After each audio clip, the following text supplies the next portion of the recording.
ಆತ್ಮೀಯ ಕೇಳುಗರಿಗೆ ನಿಮ್ಮ ರಮಾಶ್ರೀ ನಾಡಿಗೇರ್ ಮಾಡುವ ನಮಸ್ಕಾರಗಳು. ಸೀತೆಯೋ ಶಾಕುಂತಲೆಯೋ ಧಾರಾವಾಹಿಯ 22ನೇ ಸಂಚಿಕೆಯನ್ನ ನೀವೀಗ ಕೇಳ್ತಾ ಇದ್ದೀರಾ. ಏನಮ್ಮ ಸ್ವಾತಿ, ಎಲ್ಗೋ ಹೊರಡೋ ತಯಾರಿಲಿದ್ದಾಗಿದೆ? ನಯವಾಗಿಯೇ ಕೇಳಿದ ಅವಿನಾಶ.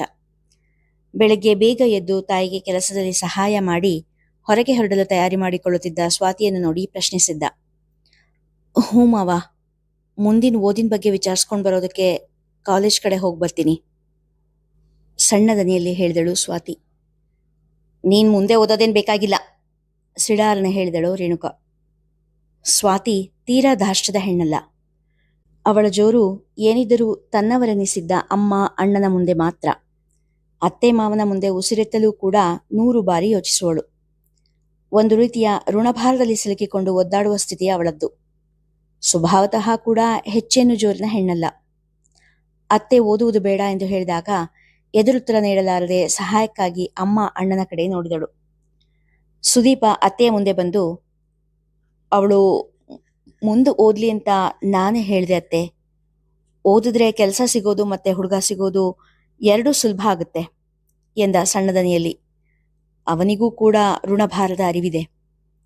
ನಿಮ್ಮ ಮಾವ ಹೇಳ್ದಾರಲ್ವಾ, ಅವಳು ಕೆಲ್ಸಕ್ಕೆ ಹೋಗೋದು ಇಷ್ಟ ಇಲ್ಲ ಅಂತ. ಹೇಗಿದ್ರೂ ಅವಳು ಇರ್ಬೇಕಾಗಿರೋದು ಎನ್ನುವಷ್ಟರಲ್ಲಿ ರೇಣುಕಾ ಎಂದು ಗಟ್ಟಿಯಾಗಿ ಕೂಗಿದ್ದ ಅವಿನಾಶ್. ರೇಣುಕಾ, ಯಾಕೋ ನಿನ್ ಬಾಯಿ ತುಂಬಾ ಮುಂದಾಗ್ತಾ ಇದೆ, ಸ್ವಲ್ಪ ನಾಲ್ಗೆ ಮೇಲೆ ಹಿಡ್ತಾ ಇರ್ಲಿ ಎಂದು ರೇಣುಕಾಳಿಗೆ ಜೋರು ಮಾಡಿ ಸ್ವಾತಿಯ ಕಡೆ ತಿರುಗಿ, ಸ್ವಾತಿ ಹೋಗ್ಬಾ ಅಮ್ಮ, ನಿಂಗೆ ಯಾವ ಕೋರ್ಸ್ ಇಷ್ಟ ಆಗುತ್ತೋ ಅದ್ರ ಬಗ್ಗೆ ಪೂರ್ತಿ ವಿಚಾರಿಸ್ಕೊಂಡ್ ಬಾ. ಹಾಂ, ಮತ್ತೆ ಫೀಸ್ ಬಗ್ಗೆ ಯೋಚನೆ ಮಾಡಬೇಡ, ಎಷ್ಟೇ ಫೀಸ್ ಇದ್ರೂ ನಾನು ಕಟ್ತೀನಿ ಎಂದು ಹೇಳಿ ಅವಳ ಮುಂದಲೇ ಸವರಿದ. ಮಾವನ ಬದಲಾದ ನಡೆಯ ಬಗ್ಗೆ ಅಚ್ಚರಿ ಪಡುತ್ತಾ ಸ್ವಾತಿ ಹಾಗೂ ಸುದೀಪ ಮನೆಯಿಂದ ಹೊರ ನಡೆದರು. ಅಣ್ಣ, ನಾನು ನಿನ್ನ ಹತ್ರ ಇದ್ರ ಬಗ್ಗೆ ಮಾತಾಡಬೇಕು ಅಂತಿದ್ದೆ. ಇನ್ನೊಂದೆರಡು ವರ್ಷ ಸ್ವಾತಿ ಮದುವೆ ಬಗ್ಗೆ ಯೋಚನೆ ಮಾಡೋದು ಬೇಡ ಅಂದ್ಕೊಳ್ತೀನಿ. ಏನೋ ಓದ್ತೀನಿ ಅಂತಿದ್ದಾಳೆ, ಓದಿ ಮುಗಿಸ್ಬಿಡ್ಲಿ ಎಂದಳು ದೇವಿಕಾ ಮೆತ್ತಗಿನ ಆದರೆ ದೃಢವಾದ ದನಿಯಲ್ಲಿ. ರೇಣುಕಾಳ ಅಸಮಾಧಾನ ಇನ್ನೂ ಹೆಚ್ಚಿತು. ಯಾಕೆ ನನ್ನ ಜಿಂಕೆ ಮರಿ ಇಷ್ಟೊಂದು ಸಪ್ಪಗಿದೆ ಇವತ್ತು? ಏನಾಯ್ತು ಮುದ್ದು, ಹಸ್ವಾಗ್ತಾ ಇದೆಯಾ? ಪಾನಿಪುರಿ ತಿನ್ನಕ್ಕೆ ಹೋಗೋಣವಾ? ತನ್ನನ್ನು ಕಾಣಲು ಬಂದಾಗಲೆಲ್ಲ ಜಿಂಕೆ ಮರಿಯಂತೆ ಕುಣಿಯುತ್ತಾ ಜಿಗಿಯುತ್ತಾ ಖುಷಿ ಖುಷಿಯಾಗಿ ನಗುತ್ತಾ ಇರುತ್ತಿದ್ದ ತನ್ನ ಒಲವಿನ ಪ್ರೇಯಸಿ ಇಂದು ಸಪ್ಪಗಿರುವುದನ್ನು ಕಂಡು ಕೇಳಿದ ಸಂಜಯ್. ಏನೂ ಮಾತನಾಡದೇ ಇದ್ದ ಸ್ವಾತಿಯ ಕೆನ್ನೆ ಹಿಡಿದು ತನ್ನ ಕಡೆ ತಿರುಗಿಸಿಕೊಂಡ ಸಂಜಯನಿಗೆ ಅವಳ ಕಣ್ಣಲ್ಲಿ ನೀರು ನೋಡಿ ಸಂಕಟವಾಗಿತ್ತು. ಯಾಕೆ ಸ್ವಾತಿ, ಅಳ್ತಾ ಇದೆಯಾ? ಏನಾಯ್ತು? ಅವಳ ಅಳುವಿಗೆ ಕಾರಣ ಏನಿರಬಹುದೆಂಬ ಅಂದಾಜು ಕೂಡ ಅವನಿಗಾಗಲಿಲ್ಲ. ಸಂಜು, ನಮ್ಮ ಮಾವ ನಂಗೆ ಹುಡುಗನ್ ನೋಡಿದಾರಂತೆ, ನನ್ನ ಮದುವೆ ಮಾಡ್ಬಿಡ್ತಾರಂತೆ ಎಂದಾಗ ಸಂಜು ಮೌನವಾಗಿ ಕುಳಿತು ಬಿಟ್ಟ. ಇಷ್ಟು ಬೇಗನಾ? ನಿಂಗೆ ಇನ್ನು 21 ವರ್ಷ ತಾನೇ? ಇಷ್ಟು ಬೇಗ ಯಾಕೆ ಮದುವೆ ಯೋಚನೆ? ನೀನ್ ಹೇಳಿದ ಪ್ರಕಾರ ನಿನ್ ಮದುವೆ ಬಗ್ಗೆ ಯೋಚನೆ ಮಾಡೋರು ಸದ್ಯಕ್ಕಂತೂ ಯಾರೂ ಇಲ್ಲ ಅಂದಿದ್ದೆ ಅಲ್ವಾ? ಚಿಂತೆಯಿಂದ ಕೇಳಿದ ಸಂಜಯ್. ಅವನ ವಯಸ್ಸು ಕೂಡ ಚಿಕ್ಕದಿದ್ದರಿಂದ ಅವನು ಕೂಡ ಮದುವೆ ಬಗ್ಗೆ ಇನ್ನೂ ಆಲೋಚನೆ ಮಾಡಿರಲಿಲ್ಲ. ನಾನು ಹಾಗೆ ಅನ್ಕೊಂಡಿದ್ದೆ, ಆದರೆ ನೆನ್ನೆ ಎಂದು ಹೇಳುತ್ತಾ ಹಿಂದಿನ ದಿನ ಮನೆಯಲ್ಲಿ ನಡೆದದೆಲ್ಲವನ್ನು ಸಂಜಯನಿಗೆ ಹೇಳಿದಳು. ಸರಿ, ಒಂದು ಕೆಲಸ ಮಾಡು, ನೀನಿನ್ನೂ ಓದಬೇಕು ಅಂತ ಹೇಳು ಮನೇಲಿ. ಹೇಗಿದ್ರೂ ಓದೋಕೆ ಪರ್ಮಿಷನ್ ಕೊಟ್ಟಿದ್ದಾರಲ್ಲ ಎಂದ ಸಂಜಯ್. ಪರ್ಮಿಷನ್ ಏನೋ ಕೊಟ್ಟಿದ್ದಾರೆ, ಆದರೆ ಅವರೇನಾದರೂ ಮದುವೆ ಆದ್ಮೇಲೆ ಓದು ಅಂದ್ಬಿಟ್ರೆ? ಬೆದರುತ್ತಾ ನುಡಿದಳು. ಸ್ವಾತಿ, ಇನ್ನೂ ಹುಡುಗ ಬರಬೇಕು, ನೀನು ನೋಡಬೇಕು, ಒಪ್ಪಿಗೆ ಕೊಡಬೇಕು, ಮಾತುಕತೆ ಆಗಬೇಕು. ಅದೆಲ್ಲ ಅಷ್ಟು ಬೇಗ ಏನಾಗಲ್ಲ. ಈಗಲೇ ಅಷ್ಟೊಂದು ತಲೆ ಕೆಡಿಸ್ಕೊಳ್ಬೇಡ. ತನಗೆ ತೋಚಿದ ಸಮಾಧಾನ ಹೇಳಿದ. ಅಕಸ್ಮಾತ್ ಒಪ್ಕೊಂಡ್ಬಿಟ್ರೆ? ಹೆದರಿ ಕೇಳಿದಳು ಸ್ವಾತಿ. ನಿನಗೊಪ್ಪಿಗೆ ಇಲ್ಲ ಅಂತ ಹೇಳ್ಬಿಡು ಅಷ್ಟೇ, ಸುಲಭವಾಗಿ ಹೇಳಿಬಿಟ್ಟ ಸಂಜಯ್. ನನ್ನ ಮಾತು ಕೇಳ್ತಾರೆ ಅಂದ್ಕೊಂಡಿದೀಯಾ? ಅಮ್ಮನ ಕಣ್ಣೀರು, ಅತ್ತೆ ಮಾವನ ಜೋರು, ಇದೆಲ್ಲದ್ರ ಮಧ್ಯ ನನ್ನ ಮಾತು ನಡೆಯುತ್ತಾ ಎನ್ನುತ್ತಾ ಅಳತೊಡಗಿದಳು ಸ್ವಾತಿ. ಅವಳನ್ನು ಎದೆಗೆ ಒರಗಿಸಿಕೊಂಡ ಸಂಜಯ್, ಅಳಬೇಡ ಚಿನ್ನು, ನೋಡೋಣ, ಈಗ್ಲಿಂದಾನೇ ನೆಗೆಟಿವ್ ಯೋಚನೆ ಯಾಕೆ ಮಾಡೋದು? ಆ ಸಮಯ ಬಂದಾಗ ಏನಾದರೂ ಮಾಡೋಣ ಎಂದ. ಏನಾದರೂ ಆಗಲಿ, ನಾನು ನಿನ್ನನ್ನು ಬಿಟ್ಟು ಇನ್ಯಾರನ್ನೂ ಮದುವೆ ಆಗಲ್ಲ.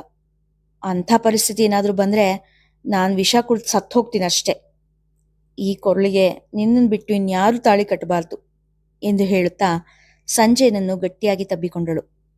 ಸಂಜಯ್ ಕೂಡ ಅವಳನ್ನು ತಬ್ಬಿಕೊಂಡು ಅವಳ ನೆತ್ತಿಗೆ ತುಟಿ ಊರಿದ. ಎಲ್ಲ ಅಷ್ಟೇ, ದುಡ್ಡಿನ ಮೇಲೆ ನಿಂತಿರೋದು ದುನಿಯಾ. ತಂಗಿ ಮಗಳಿಗೆ ದುಡ್ಡು ಬರ್ತಾ ಇದೆ ಅಂತ ಕೂಡಲೇ ನೀವೆಷ್ಟು ಬದಲಾಗ್ಬಿಟ್ರಿ. ಅವಳೆದುರಿಗೆ ನನಗೇ ಬಾಯಿ ಮುಚ್ಚು ಅಂತ ಹೇಳ್ತಾ ಇದ್ದೀರಾ? ಕುಸುಕುಸು ಅಳುತ್ತಾ ಗಂಡನ ಎದುರಿಗೆ ಅವನನ್ನೇ ದೂರುತ್ತಿದ್ದಳು ರೇಣುಕಾ. ಏ ರೇಣು, ಎಂಥ ದಡ್ಡಿನೇ ನೀನು! ನಾನೆಲ್ಲಿ ನಿಂಗೆ ಬಾಯಿ ಮುಚ್ಚೋದಕ್ಕೆ ಹೇಳ್ದೆ? ಅವಿನಾಶ ಹೆಂಡತಿಯನ್ನು ಅನನಯಿಸಿದ. ಮತ್ತೆ ಅವಳ ಎದುರಿಗೇನೆ ಹೇಳಿದ್ರಲ್ಲ, ಬಾಯಿ ಮೇಲೆ ಹಿಡ್ತಾ ಇರ್ಲಿ ಅಂತ. ಈಗಲೇ ನೀವು ಅವಳ ಎದುರಿಗೆ ಅವಮಾನ ಮಾಡ್ತಾ ಇದ್ರೆ ನಾಳೆ ಸೊಸೆ ಆಗಿ ಬಂದ್ಮೇಲೆ ಅವಳು ನನಗೆ ಮರ್ಯಾದೆ ಕೊಡ್ತಾಳಾ? ಕೈ ಬಾಯಿ ತಿರುಗುತ್ತಾ ಹೇಳಿದ ಮಡದಿಯ ಮಾತಿಗೆ ನಕ್ಕು ಬಿಟ್ಟರು ಅವಿನಾಶ್. ಅಂತೂ ಸೊಸೆನ ಹದ್ದು ಬಸ್ತಲ್ಲಿ ಇಟ್ಕೊಳ್ಬೇಕು ಅಂತಿದೀಯಾ ಎಂದವರಿಗೆ ಹ್ಞೂ ಮತ್ತೆ, ಇಲ್ಲಾಂದ್ರೆ ಈಗಿನ ಕಾಲದ ಹುಡುಗಿರು ಸ್ವಲ್ಪ ಸಲ್ಗೆ ಕೊಟ್ರೆ ತಲೆ ಮೇಲೆ ಹತ್ತು ಕೂರ್ತವೆ ಎಂದರು ರೇಣುಕಾ. ಸರಿ ಸರಿ, ಅದೆಲ್ಲ ಅವಳು ನಿನ್ನ ಸೊಸೆ ಆದ್ಮೇಲೆ. ಈಗ ನಿನ್ನ ನಡವಳಿಕೆ ಹೆಂಗಿರ್ಬೇಕು ಅಂದ್ರೆ, ನೀನ್ ಹೇಳಿದ ಮಾತು ಹಾಕಿದ ಗೆರೆ ದಾಟಲ್ಲ ಅನ್ನೋ ಹಾಗಿರ್ಬೇಕು. ಅದನ್ನ ಹೆದರ್ಸಿ ಬೆದರ್ಸಿ ಮಾಡೋಕ್ಕಾಗಲ್ಲ. ಅದಕ್ಕೇನಿದ್ರೂ ಪ್ರೀತಿ ಅನ್ನೋ ಅಸ್ತ್ರನೇ ಬಳಸ್ಬೇಕು. ಯಾವುದೇ ಕಾರಣಕ್ಕೂ ಅವಳು ಸಂತೂನ ಮದುವೆ ಆಗೋಕ್ಕಾಗಲ್ಲ ಅಂತ ಹೇಳಲೇಬಾರ್ದು. ಅಷ್ಟು ಪ್ರೀತಿಯಿಂದ ನೋಡ್ಕೋಬೇಕು ಅವಳನ್ನ. ಹೇಗಿದ್ರೂ ಅವಳು ಮುಗಿಯೋವರೆಗೂ ಸಮಯ ಇದೆ. ಅಷ್ಟರಲ್ಲಿ ಅವಳನ್ನ ಪಳಗಿಸ್ಕೊಳ್ಳೋ ಭಾರ ನಿಂದು. ಜೊತೆಗೆ ಆ ಹುಡುಗ ಸುದೀಪನ್ನು ಕೂಡ ಚೆನ್ನಾಗಿ ನೋಡ್ಕೊ ಎಂದು ತಾಕೀತು ಮಾಡಿದ ಅವಿನಾಶ. ಯಾಕೆ, ಅವನ ಹೆಸರಲ್ಲಿ ಆಸ್ತಿ ಇದೆಯಾ? ಆಸೆಯಿಂದ ಕೇಳಿದರು ರೇಣುಕಾ. ಅವನಿಗೆ ಆಸ್ತಿ ಇದ್ರೂ ಕೊಡೋಕೆ ನಮಗೆ ಮಗಳೇ ಇಲ್ವಲ್ಲ, ಅವನೇ ಒಂದು ಆಸ್ತಿ ಅಷ್ಟೆ. ಅವನು ಮುಂದೆ ಲಕ್ಷ ಲಕ್ಷ ದುಡಿತಾನೆ. ಈಗಿಂದ ಸರಿಯಾಗಿಟ್ಕೊಂಡ್ರೆ ಮುಂದೆ ನಮಗೂ ಲಾಭ ಎಂದ ಅವಿನಾಶ್ನ ಮಾತಿಗೆ ನಮಗೂ ಒಂದು ಹೆಣ್ಣು ಮಗು ಇದ್ದಿದ್ರೆ ಚೆನ್ನಾಗಿರ್ತಾ ಇತ್ತು ಎಂದಳು ನಿಟ್ಟುಸಿರು ಬಿಟ್ಟು. ಸದ್ಯಕ್ಕಂತೂ ಬೀಸೋದೊಣೆ ತಪ್ತು. 2 ವರ್ಷ ನನ್ನ ಮದುವೆ ಮಾತು ಮನೇಲಿ ತೆಗಿಯಲ್ಲ, ಅದಾದ್ಮೇಲೆ ಕೂಡ ಕೆಲ್ಸಕ್ಕೆ ಹೋಗು ಅಂತ ಅಣ್ಣ ಹೇಳಿದಾನೆ. ಸೊ ಮತ್ತಿನ್ನೊಂದು ವರ್ಷ, ಅಲ್ಲಿಗೆ ಇನ್ನೂ 3 ವರ್ಷ ಟೈಮ್ ಸಿಕ್ಕಿದೆ ನಮಗೆ, ಖುಷಿಯಿಂದ ಹೇಳಿದಳು ಸ್ವಾತಿ. ಒಳ್ಳೇದಾಯ್ತು ಬಿಡು, 3 ವರ್ಷದಲ್ಲಿ ನನ್ನ ಕೆಲಸ ಕೂಡ ಗಟ್ಟಿಯಾಗಿರುತ್ತೆ, ಸ್ವಲ್ಪ ದುಡ್ಡು ಕಾಸು ಕೂಡ ಉಳಿಸಿರ್ತೀನಿ. ಆಮೇಲೆ ಅಮ್ಮಂಗೆ ಹೇಳಿ ನಿಮ್ಮನೆಗೆ ಹೆಣ್ಣು ಕೇಳೋ ಕಳಿಸ್ತೀನಿ. ಸಂಜಯ್ ಕೂಡ ಮುಂದಿನ ಯೋಜನೆಗಳನ್ನು ಸ್ವಾತಿ ಜೊತೆ ಹಂಚಿಕೊಳ್ಳುತ್ತಿದ್ದ. ನಿಮ್ಮಮ್ಮ ನಮ್ಮ ಮದುವೆಗೆ ಒಪ್ತಾರಾ? ಅನುಮಾನದಿಂದ ಕೇಳಿದಳು. ಒಪ್ಪದೆ ಏನು, ಧಾರಾಳವಾಗಿ ಒಪ್ತಾಳೆ. ನಿಮ್ಮ ಜಾತಿ ಏನು ಬೇರೆದಲ್ವಲ್ಲ ಎಂದ ನಿರಾತಂಕದಲ್ಲಿ. ಅಯ್ಯೋ, ಜಾತಿ ವಿಚಾರ ಅಲ್ಲ, ಅದು ನಮ್ಮಪ್ಪ ನಮ್ಮ ಜೊತೆ ಇಲ್ವಲ್ಲ, ಹಿಂಜರಿಕೆಯಿಂದಲೇ ಹೇಳಿದಳು. ಅದೆಲ್ಲ ಒಂದು ಮ್ಯಾಟ್ರಾ? ನಿಮ್ಮಪ್ಪ ನಿಮ್ಮಮ್ಮನ್ನ ಬಿಟ್ಟು ಹೋದರೆ ಅದರಲ್ಲಿ ನಿನ್ನ ತಪ್ಪೇನಿದೆ? ನಮ್ಮಮ್ಮ ಅಷ್ಟೊಂದು ಸಣ್ಣ ಮನಸ್ಸಿನೋಳೇನಲ್ಲ. ಅವಳಿಗೆ ನನ್ನ ಖುಷಿನೇ ಮುಖ್ಯ. ಖಂಡಿತ ನಮ್ಮ ಮದುವೆಗೆ ಒಪ್ತಾಳೆ. ಸ್ವಲ್ಪ ಕೂಡ ಶಂಕೆ ಇಲ್ಲದೆ ಹೇಳಿದವನ ಎದೆಗೆ ಖುಷಿಯಿಂದ ಹೊರಗಿದಳು ಸ್ವಾತಿ. ನೋಡ್ಸಂತು, ಈಗ್ಲಿಂದಾನೇ ನೀನು ಸ್ವಾತಿನ ಒಲಿಸ್ಕೊಳ್ಬೇಕು. ಅವಳು ಯಾವುದೇ ಕಾರಣಕ್ಕೂ ಕೈ ತಪ್ಪು ಹೋಗ್ಬಾರ್ದು. ಅವಳು ಬೇರೆ ಯಾರನ್ನಾದ್ರೂ ಮದುವೆ ಆಗ್ಬಿಟ್ರೆ ಕೋಟಿ ಕೋಟಿ ಬೆಲೆ ಬಾಳೋ ಆಸ್ತಿ ಅವಳು ಹಿಂದೆನೆ ಹೋಗ್ಬಿಡುತ್ತೆ ಅಷ್ಟೇ, ಮಗನಿಗೆ ಉಪದೇಶ ಮಾಡಿದ ಅವಿನಾಶ. ಸಂತು ಚೆಲುವಾಂತ ಚೆನ್ನಿಗ, ಸ್ಫುರದ್ರೂಪಿ, ಕೆಂಪನೆ ಮೈಬಣ್ಣ, ಸುಂದರವಾದ ಮುಖ, ಚಿಗುರು ಮೀಸೆ, ದೃಢವಾದ ಮೈಕಟ್ಟು, ಎಲ್ಲಕ್ಕೂ ಕಳಸವಿಟ್ಟಂತೆ ಗುಂಗುರು ಗುಂಗುರಾದ ಜೊಂಪೆ ಕೂದಲು. ಯಾವುದೇ ಹುಡುಗಿಯಾದರೂ ಒಮ್ಮೆ ತಿರುಗಿ ನೋಡುವಂಥ ರೂಪ ಅವನದ್ದು. ಗುಣ ಮಾತ್ರ ತದ್ವಿರುದ್ಧ. ಮೈಬಣ್ಣ ಎಷ್ಟು ಬೆಳ್ಳಗಿತ್ತೋ ಮನಸ್ಸಿನ ಬಣ್ಣ ಅಷ್ಟೇ ಕಪ್ಪು. ತನ್ನ ಅಪ್ಪ ಸ್ವಾತಿಯನ್ನು ಒಲಿಸಿಕೊಳ್ಳುವಂತೆ ಹೇಳಿದಾಗ ಉಡಾಫಿಯ ನಗೆ ನಕ್ಕ ಸಂತೋಷ. ಅಪ್ಪ, ನೀವು ಓಕೆ ಅಂದ್ರೆ ಇನ್ನು 10 ತಿಂಗಳಿಗೆ ಸ್ವಾತಿ ಮಡ್ಲಲ್ಲಿ ನನ್ನ ಮಗು ಇರುತ್ತೆ ಬೇಕಾದ್ರೆ ಎಂದ ವಕ್ರನಗೆ ನಗುತ್ತಾ. ಹಾಗೇನಾದ್ರೂ ಮಾಡಿದ್ರೆ ನೀನು ದುದ್ದ ಸೀಳ್ಬಿಡ್ತೀನಿ ಶಾಸ್ಕಲ್. ಅಪ್ಪನೆದ್ರಿಗೆ ಹೇಳೋ ಮಾತಾ ಇದು? ಸಿಟ್ಟಿನಿಂದ ಹೇಳಿದ ಅವಿನಾಶ. ಮತ್ತಿನ್ನೇನಪ್ಪ, ಎಂತೆಂಥ ಹುಡುಗಿರು ನಾನು ಒಂದ್ಸಾರಿ ಮಾತಾಡ್ಸಿದ್ರೆ ಸಾಕು ಅಂತ ಕಾಯ್ತಾ ಇರ್ತಾರೆ. ಅಂಥದ್ರಲ್ಲಿ ಆಫ್ಟರ್ ಆಲ್ ಸ್ವಾತಿ, ಅವಳನ್ನು ಬಳಸ್ಕೊಳ್ಳೋದು ಅದೊಂದು ವಿಷಯನೇ ಅಲ್ಲ ನನಗೆ. ಆದರೆ ನನಗೆ ನನ್ನ ರೆಪ್ಯುಟೇಷನ್ ಬಗ್ಗೆನೇ ಚಿಂತೆ. ಬಹಳ ಖೇದದಿಂದ ಹೇಳಿದ. ಮುಂಡ ಮೋಚ್ತು ನಿನ್ನ ರೆಪ್ಯುಟೇಷನ್ಗೆ. ನಿನ್ನ ಯೋಗ್ಯತೆ ಏನು ಅಂತ 2 ದಿನ ನಿನ್ನ ಜೊತೆ ಓಡಾಡಿದ್ಮೇಲೆ ಹುಡುಗಿಗೆ ಗೊತ್ತಾಗೇ ಬಿಡುತ್ತೆ. ವಿದ್ಯೆ ನೈವೇದ್ಯ, ಆಸ್ತಿ ನಾಸ್ತಿ, ಇನ್ನು ನಡ್ತೇನೋ ದೇವರಿಗೆ ಪ್ರೀತಿ.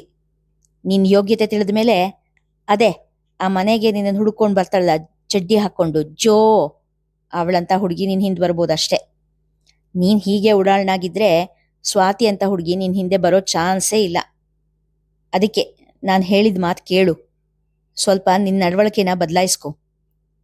ನಿನ್ನ ಅತ್ತೆ ಜೊತೆ ಮೊದಲಿನ ಹಾಗೆ ಕೊಬ್ಬಿಂದ ಮಾತಾಡಬೇಡ. ಸ್ವಲ್ಪ ನಯ ವಿನಯ ಇರಲಿ. ಮತ್ತೆ ಆ ಹುಡುಗ ಸುದೀಪನ್ನ ಕೂಡ ಗೋಳು ಹೊಯ್ಕೋಬೇಡ. ಸ್ನೇಹದಿಂದ ಇರು. ಅಪ್ಪನ ಎಲ್ಲಾ ಮಾತಿಗೂ ಹ್ಞೂ ಎಂದು ತಲೆ ಆಡಿಸಿದ ಮಗ. ಆಸ್ತಿ ಮೇಲಿನ ಆಸೆಗಾಗಿ ಸ್ವಾತಿಯ ಕೈಲಿ ತಾಳಿ ಕಟ್ಟಿಸಿಕೋ ಎಂದು ಅಪ್ಪ ಹೇಳಿದ್ದರೆ ಅದಕ್ಕೂ ಕೂಡ ಒಪ್ಪುತ್ತಿದ್ದ ಈ ತಂದೆಗೆ ತಕ್ಕ ಮಗ. ಇಲ್ಲಿಗೆ ಇಂದಿನ ಸಂಚಿಕೆ ಮುಗಿಯಿತು. ಮುಂದಿನ ಕಥೆ ಮುಂದಿನ ಸಂಚಿಕೆಯಲ್ಲಿ.